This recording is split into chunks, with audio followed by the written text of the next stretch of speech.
The topic is the Metropolitan Action Commission and the Head Start program. And we're talking to Ms. Crooms and Mr. Matthews. And of course, ladies, let us give you an opportunity over the last few minutes that we have during this final segment to talk about some of the things that you'd like our audience to know that we've not perhaps covered. Let's start with you, Ms. Crooms, by talking about the Metropolitan Action Commission itself and some other aspects of it. Well, thank you again. One of the things that I really want to share with you, and I know you're probably aware, but I'm not sure that everyone is that the Metropolitan Action Commission is an agency that's able to be successful at what we do because we have so many community partners that work with us. There are churches and community-based organizations, individuals all over the city who help us in so many ways. Each year we have people who donate air conditioners, who donate fans to help us provide cooling opportunities for people who are elderly or who are disabled. We have people who volunteer to provide toys for children over the Christmas holiday. And I don't want to sit here and talk about our organization without recognizing just the tons of people all over the city who work with us. Also, I don't know if you realize, we have over 320 staff who work diligently every day on behalf of the residents of this county, and I want to make sure I share that with you as well. We really didn't understand that the staff was as large as it is. You've got how many people? Over 320. And all working under the Metropolitan Action Commission correct. In terms of teachers and just teachers, the whole... case managers, bus drivers, family service workers, people who work with the residents of this county. That would probably make you perhaps the largest social welfare kind of organization in the metropolitan government. We're one of the larger.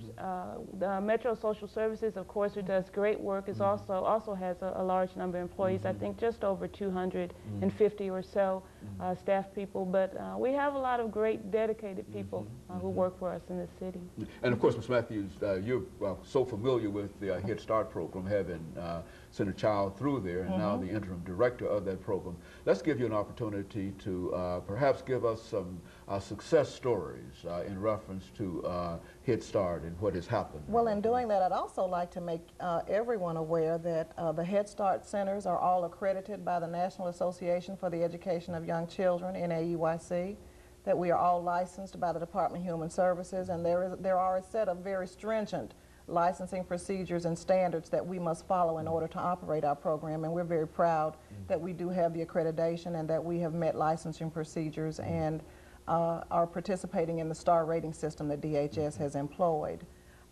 Success stories, you could just take a look at more than half of the children, or even just take one, for instance, because we can identify children at each one of our sites across the city who have had a specific need that we've been able to meet. We've had families who have had needs outside of that, primarily for that preschool age children, that child that we've been able to address.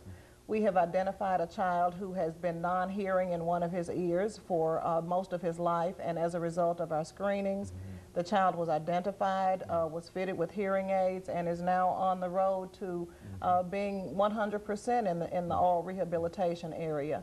So I think you need to look again that we do provide disability services for 10% of the children that are enrolled in our program. We screen for speech, language, and hearing, vision, and dental services for children as well. So along the lines of medical services, we also try to make sure that we are able to help parents navigate and steer through the system. TennCare is a great provider of medical services for our children, and we do support that program, but sometimes the lanes get a little crowded for parents, and our social service staff are equipped with the necessary information and tools in order to help them navigate the system and to get the most utility from it.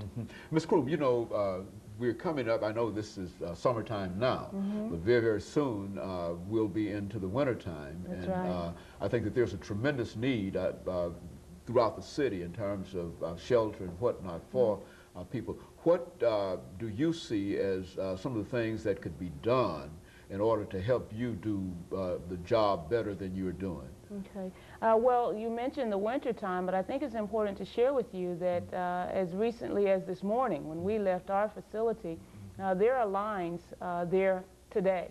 So the summer heat also has a great impact on the residents of this county, and so we're serving them as well. But one of the things that's helpful is always to call and check with us to make sure that we have an adequate supply of air conditioners and fans for our elderly people in terms of the summer.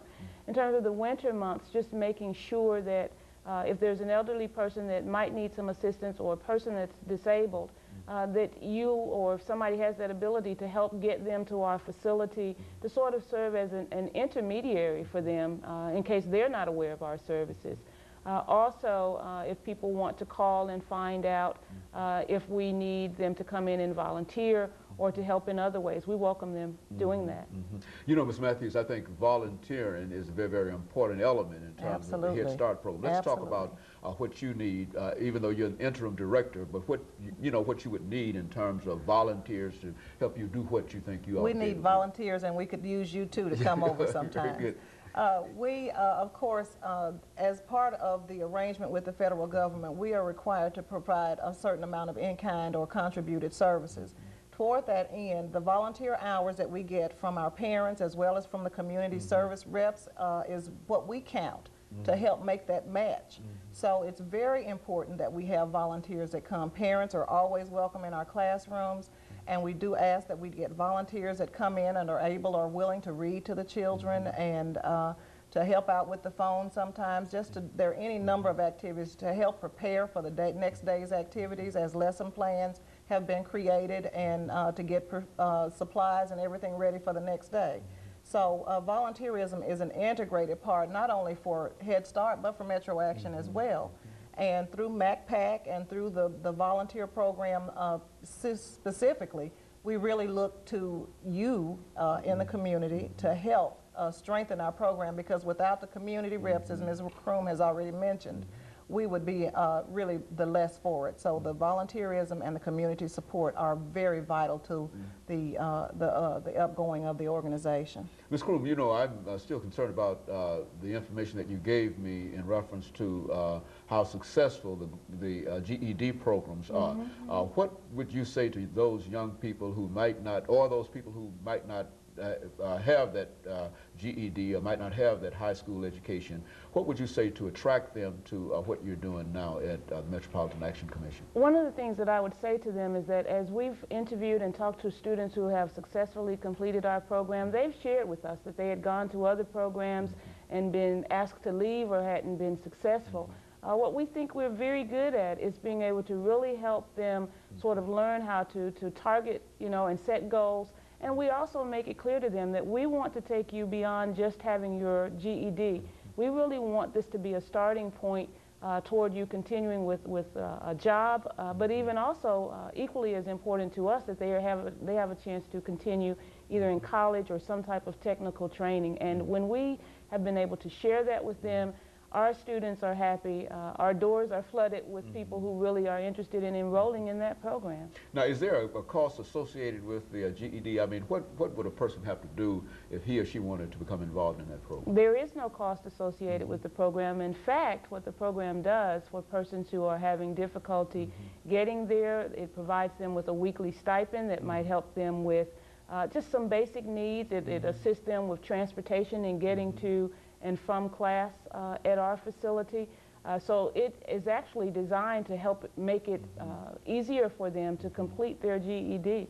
They can contact our offices. Our phone number is 862-8860 and just simply ask to be connected with the GED program. And so what we're saying during this last minute, Ms. Matthews, is that any individual who would like to become involved in education, would like to become involved in people that are involved in volunteering, et cetera, can find a place in the Metropolitan Action Commission or the Head Start program. Absolutely. Give us a final statement over the last minute that we have in reference to the Head Start program. Just let me say that just right now we are in the process of enrolling for the coming school year. So if there are any families there that have 3- and 4-year-olds, we're interested in listening and talking to you, taking your application. Call the same number, 862-8860, and you'll be directed to the center that more closely serves your area. And that we do have a full range of program services, including before and after care services for our families that are working.